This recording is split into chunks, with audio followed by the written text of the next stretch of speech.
la glorieuse richesse de ce mystère parmi les païens, à savoir Christ en nous, l'espérance de la gloire. Alléluia. Christ, voyez-vous, il insiste sur le mot Christ. Vous allez voir que le mot Christ va tout le temps revenir. Alléluia. Il n'a pas seulement dit en Jésus, il a dit en Christ. Je sais pas que vous comprenez d'abord. C'est que je vais aller doucement. Il n'a pas dit en Jésus. Pourquoi? Parce que Jésus avant était un nom commun. Du moins, au peuple d'Israël avant, il y avait plusieurs Jésus. Vous savez qu'à l'époque de Jésus, il n'y avait pas qu'un seul Jésus. Il y avait beaucoup de Jésus. Alléluia. Qui ont vécu. Mais il dit ici en Christ. Le Christ signifie le oint, le Mashiach. Donc tout le monde ne s'appelait pas le Christ avant. Personne ne peut, n'est-ce pas, prendre le nom de Christ si cela n'a pas été donné par Dieu. Alléluia. Et il dit en fait que Christ en nous, l'espérance de la gloire. Donc la deuxième manifestation de ce mystère, c'est que Christ devient notre espérance. Alléluia. L'espérance d'un futur meilleur. Il dit l'espérance de la gloire. Ça veut dire en Christ, nous espérons vivre une vie glorieuse. Alléluia. Quand tu appartiens en Christ, tu appartiens à Christ. Quand toi et Christ ne formez qu'une seule personne, votre vie, encore ta vie, n'est-ce pas, est destinée à être une vie de gloire. Je ne sais pas si tu m'entends ce matin. Il dit Christ en nous, l'espérance de la gloire. Ça veut dire en Christ, il y a une gloire qui t'est réservée. Oh my God.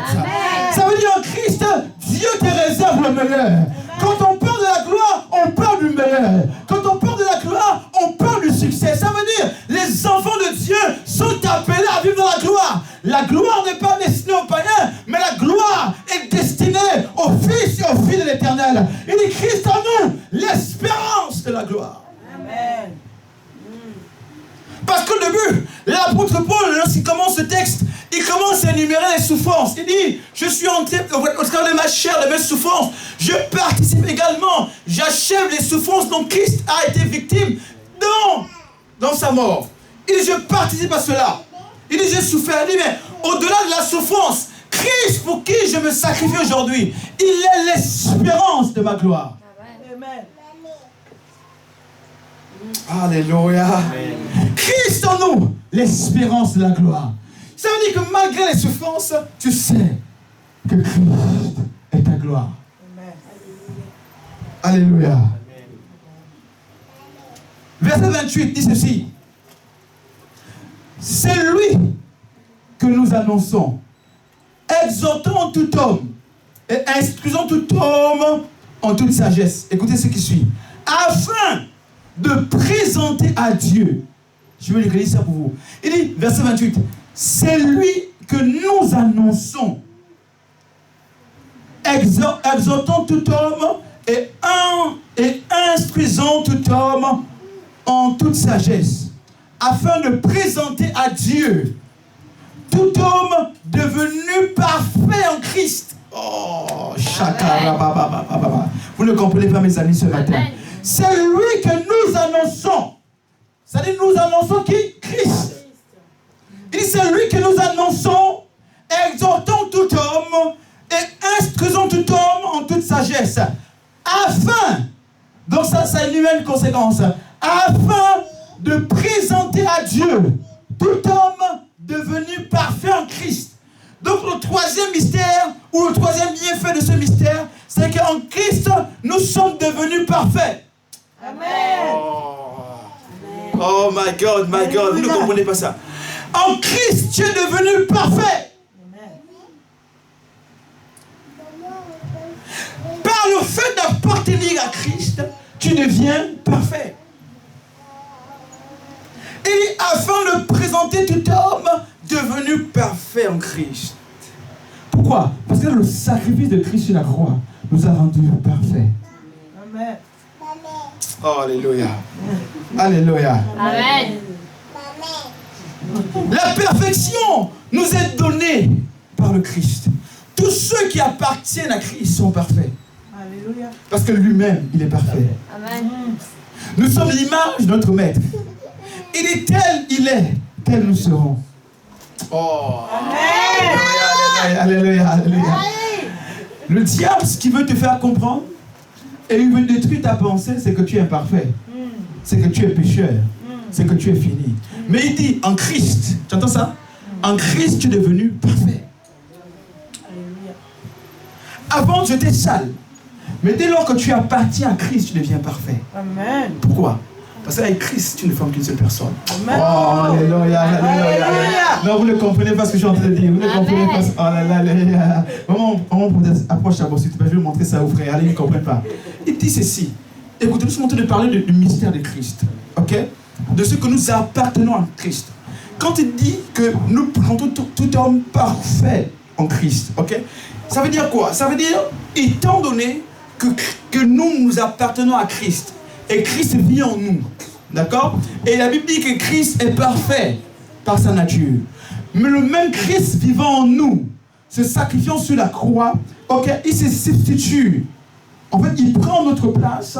C'est-à-dire que notre imperfection, oh my God, notre imperfection change et la nature de Christ, la divinité, la perfection de Christ revêt notre caractère, revêt notre personne, revêt notre nature. Donc, il prend notre imperfection et il transmet sa perfection. Et c'est pourquoi il dit, en Christ, nous devenons parfaits.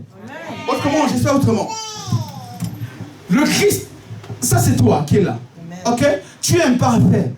Dans ta vie, tu te vois ta vie, Seigneur de Dieu, que tu as commencé à compliquer ta vie chrétienne. Alléluia. Parfois tu dis, est-ce que Dieu me régale même là? Alléluia. Et Dieu te connaît. Dis que Dieu te connaît. Dieu te connaît. Et dit, étant donné que nous appartenons à Christ, Christ vient, il prend notre imperfection. Voici toi. Christ est là. Il vient, il prend ton imperfection.